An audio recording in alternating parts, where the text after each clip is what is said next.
இனி வருகின்ற நாட்கள் எல்லாமே உங்களுக்கு நல்லதாகவே அமையட்டும். அனைவருக்கும் வணக்கம். நம்ம இன்னைக்கு பார்க்க ராசி ரிஷப ராசி. ராசி சக்கரத்தில் 2வது வீடு. இந்த ராசிக்காரர்களுடைய ராசி அதிபதி சுக்கிரன். பந்தவாசம் மிக்கவங்க, பணம் ஈட்டுறதுல கொஞ்சம் ஆர்வம் உள்ளவங்க இந்த ரிஷபராசி என்பர்கள் அப்படின்னே சொல்லலாம். எதையுமே ஏற்றுக்கொள்ளணும் அப்படிங்கிற ஒரு மனோபக்குவம் உள்ளவங்க அப்படின்னு சொல்லலாம். ஏன்னா நிறைய கஷ்டங்களை பார்த்து பார்த்து வளர்ந்தவங்க இந்த ரிஷபராசி என்பர்கள். அதனாலேயோ என்னமோ எதையுமே தாங்கிக்கிற அந்த மனோபக்குவம் உள்ளவங்களாக இந்த ரிஷபராசி என்பர்கள் இருப்பாங்க அப்படின்னே சொல்லலாம். இந்த ராசியில் பார்த்தீங்கன்னா கார்த்திகை நட்சத்திரம், சொத்து மீது கொஞ்சம் நாட்டம் உங்களுக்கு இருக்கும். ரோகிணி நட்சத்திரம், மன சஞ்சலம் இவங்களுக்கு கொஞ்சம் இருக்கும். மிருகசீர நட்சத்திரம் இவங்களுக்கு நீர், தசை சம்பந்தமான, உஷ்ணம் சம்பந்தமான பிரச்சனைகள் கொஞ்சம் இவங்களுக்கு வரும். அதே மாதிரி இவங்களுக்கு இரத்த பந்தத்தால் ஏதாவது சின்ன சின்ன இடர்பாடுகள், பிரச்சனைகள் கொஞ்சம் வரும் அப்படின்னே சொல்லலாம். ரிஷபராசி வான் மண்டலத்தில் 2வது ராசி. இதுக்கு 2வதாக வரக்கூடியது மிதுன ராசி. இது வந்து காற்று ராசி, உபய ராசி. உண்மைத்தன்மை கொஞ்சம் குறைவு உள்ள ஒரு ராசி.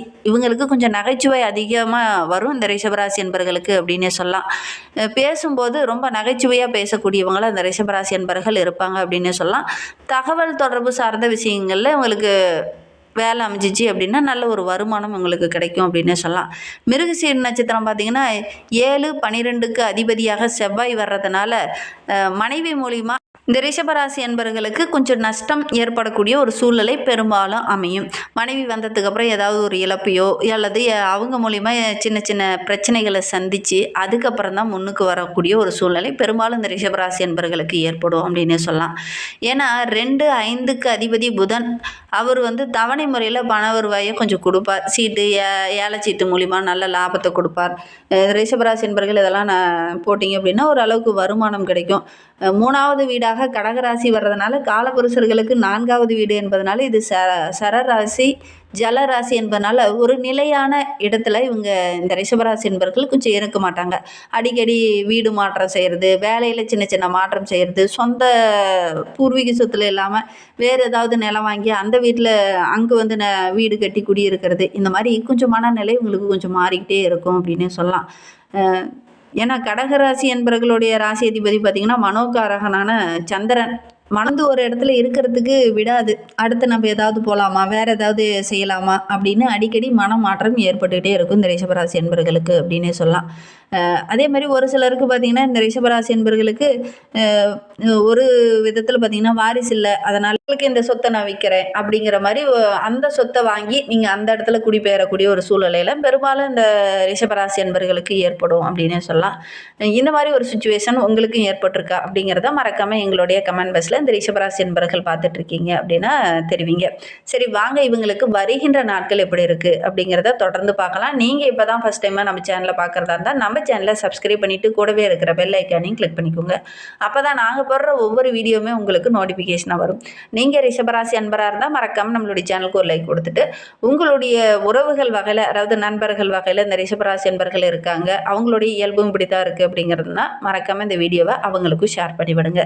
சரி, இந்த ரிஷபராசி அன்பர்களுக்கு ஜோதிட ரீதியாக ஏதாவது சந்தேகம் இருக்குது, ஜோதிடர்கிட்ட ஏதாவது ஆலோசனை வேணும் அப்படின்னா டிஸ்கிரிப்ஷனில் ஜோதிடரோட வாட்ஸ்அப் நம்பர் கொடுக்கப்பட்டிருக்கு. அந்த நம்பருக்கு கால் பண்ணி முன்பதிவு செய்துக்கோங்க. உங்களுடைய சந்தேகங்களுக்கு நல்ல ஒரு தீர்வு கிடைக்கும் அப்படின்னு சொல்லலாம். வருகின்ற நாட்களில் இந்த ரிஷபராசி என்பர்களுக்கு எந்தெந்த விஷயம்லாம் சாதகமாக அமைய போகுது அப்படின்னா, ராசிக்கு 3ஆம் இடத்துல பார்த்திங்கன்னா குரு, ராசிக்கு 2ஆம் இடமாகிய தனஸ்தானத்தில் வந்து அமர்வது நல்ல ஒரு முன்னேற்றத்தை எதிர்பார்க்கலாம் வருகின்ற நாட்களில் இந்த ரிஷபராசி என்பர்கள் அப்படின்னே சொல்லலாம்.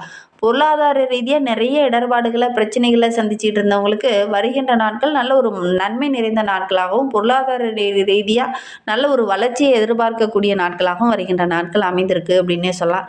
எதெல்லாம் இது நான் வரைக்கும் தடைபட்டு நினைச்சோ அந்த காரியம்லாம் இந்த காலகட்டத்தில் டக்கு டக்குன்னு நடக்கும். நல்ல ஒரு வேகம் பிடிக்கக்கூடிய நாட்களாக வருகின்ற நாட்கள் இந்த ரிஷபராசி என்பர்களுக்கு அமைந்திருக்கு அப்படின்னு சொல்லலாம். எந்த உறவு உங்களை வேண்டான்னு சொல்லி விலகி போச்சோ அந்த உறவு உங்களை தேடி வரக்கூடிய காலகட்டமாக வருகின்ற நாட்கள் அமைந்திருக்கு அப்படின்னு சொல்லலாம். உத்தியோகத்தில், தொழிலில் நல்ல ஒரு முன்னேற்றத்தை இந்த ரிஷபராசி என்பர்கள் எதிர்பார்க்கலாம் அப்படின்னே சொல்லலாம். நினைத்ததை இந்த காலகட்டத்தில் சாதிப்பீங்க. நல்ல லாபம் கிடைக்கக்கூடிய யோகமான காலகட்டம் அப்படின்னே சொல்லலாம்.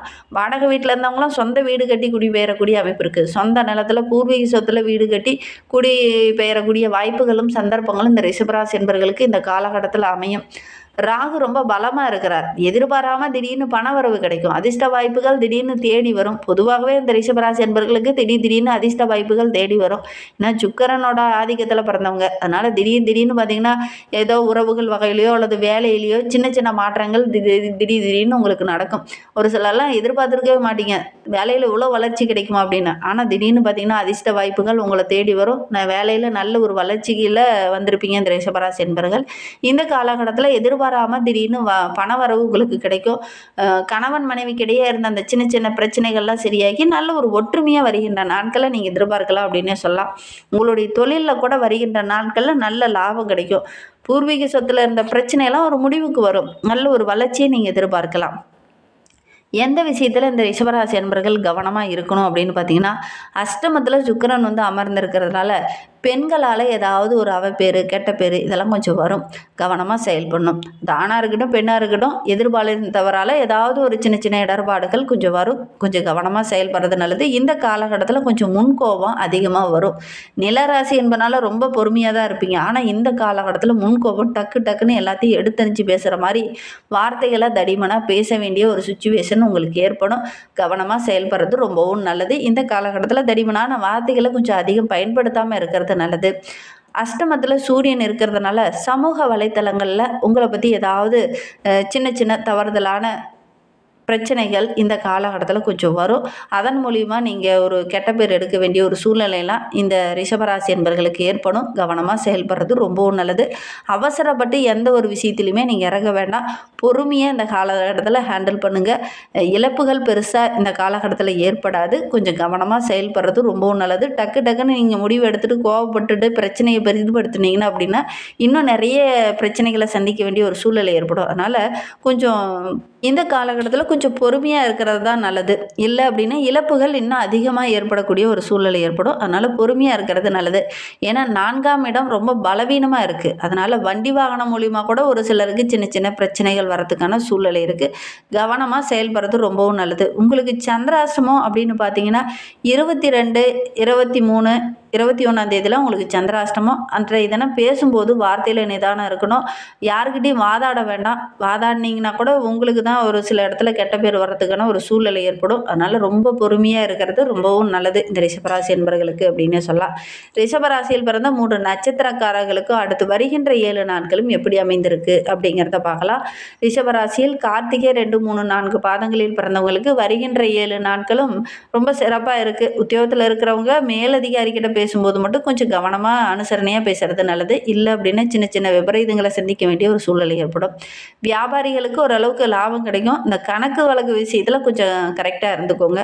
கரெக்டாக கணக்கு வழக்கு பார்த்துக்கோங்க. கரெக்டாக நீங்கள் மெயின்டைன் பண்ணுறது ரொம்பவும் நல்லது. எந்த ஒரு விஷயத்துலையுமே கொஞ்சம் திட்டமிட்டு செயல்படுங்க. அவசரப்பட்டு எந்த ஒரு பொருளையும் கொள்முதல் அதிகமாக பண்ணுறது அல்லது இந்த காலகட்டத்தில் வாடிக்கையாளர்கிட்ட பேசும்போது கொஞ்சம் எடுத்தறிஞ்சு பேசுகிறது இதெல்லாம் கொஞ்சம் குறைச்சிக்கோங்க. சனிக்கிழமையில் புதிய முயற்சி எதுலேயும் ஈடுபட வேண்டாம். கொஞ்சம் கவனமாக செயல்படுங்க. சனிக்கிழமை உங்களுக்கு சந்திராஷ்டமம். அன்றைய தினம் கொஞ்சம் கவனமாக இருக்கிறது நல்லது. ரிஷபராசியில் ரோகிணி நட்சத்திரத்தில் பிறந்தவங்களுக்கு அடுத்து வருகின்ற 7 நாட்களும் எப்படி அமைந்திருக்கு அப்படிங்கிறத பார்க்கலாம். உங்களுடைய எதிர்பார்ப்புகள் எல்லாமே இந்த காலகட்டத்தில் பூர்த்தியாகும். குடும்பத்தில் சின்ன சின்ன நெருக்கடிகள் அப்பப்போ வரும். கவனமாக செயல்படுறது நல்லது.